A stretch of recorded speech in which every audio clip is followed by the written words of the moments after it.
Hello, আজ ছুটির দিন মানে সানডে। তবে আজ আমার ছুটি নেই, তাই সকালবেলা ঘুম থেকে উঠে একটু ফ্রেশ হয়ে মার সাথে চলে এলাম ছাদে। ছাদ বাগানের কি খবর সেটা তো বাড়ি এলে আমি দেখতেই আসি, সেই কারণে আমরা ছাদে আসার আগে আমার ডোরা কিন্তু প্রস্তুত হয়ে যায়, শুধু ছাদের গেটটা খোলার অপেক্ষা। ব্যাস নিমিষের মধ্যেই দৌড় দিয়ে চলে আসবে ছাদে।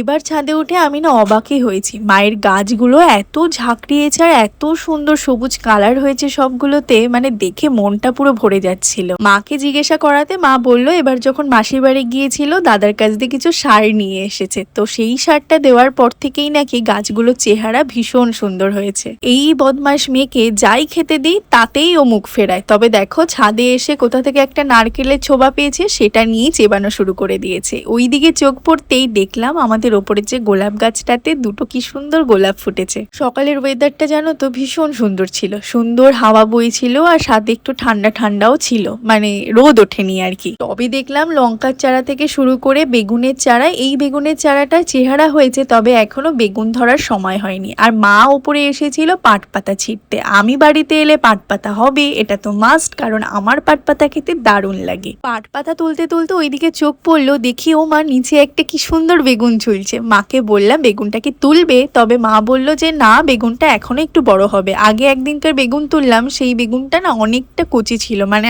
আরো বড় হতো। তাই এই বেগুনটা দিয়ে পরীক্ষা করা হচ্ছে যে বেগুনটা ঠিক কত বড় হতে পারে। নিচে এসে দেখি তনু এখনো ঘুম থেকে ওঠেনি, তাই প্রথমে জানলাগুলো খুলে দিলাম, তারপরে তনুকে তোলার চেষ্টা করলাম। সে তো উঠতেই চায় না, লাস্টে বললাম ক্যামেরা চলছে কিন্তু, তারপরে উঠে বসেছে। প্রত্যেক রবিবারে আমার কাজ হলো ডোরার একটু স্পেশাল কেয়ার করার। তো আমার ছুটি থাকে বলে আমি সারাদিনটা সময় পাই। আজকে যেহেতু ছুটি পাইনি, আমি আগের দিনকারই নিম পাতা একটু ফুটিয়ে রেখেছিলাম। এবার সকালবেলাতে সেই নিম পাতার জলটাই একটা স্প্রে বোতলে ভরে নিয়েছি। এদিকে তো ডোরাকে বললাম চলে আয় স্প্রে করব, দেখো সাথে সাথেই কিন্তু চলে এসেছে। তারপরে আমি ওর সারা গায়ে পুরো স্প্রে করে দিলাম। এই নিম পাতার স্প্রেটা করে আমি খুবই উপকার পেয়েছিলাম, যে কারণে আমি প্রায় মাসে 1-2 বার চেষ্টা করি ওর সারা গায়ে নিম পাতার স্প্রে করার। মা আবার বাজারে গিয়েছিল, তো বাজার থেকে দেখো নিয়ে এসেছে জিলিপি। এটাই বলছিল যে 15ই আগস্টের দিন তো আর জিলিপি খাওয়া হলো না, আজকে একদিন পরে জিলিপি খা। তো জিলিপিটা বেশ ভালোই ছিল। ডোরার সারা গা তো পুরো ভেজা, ওকে শুকাতে দিয়েছিলাম, তারপরে আমি ওকে স্নান করিয়ে নিয়েছি। স্নান করানোর পরে গা শুকানোটাও একটা বড় কাজ, তো ওকে নিয়েই আমার সকালটা আজকে এইভাবেই কাটলো।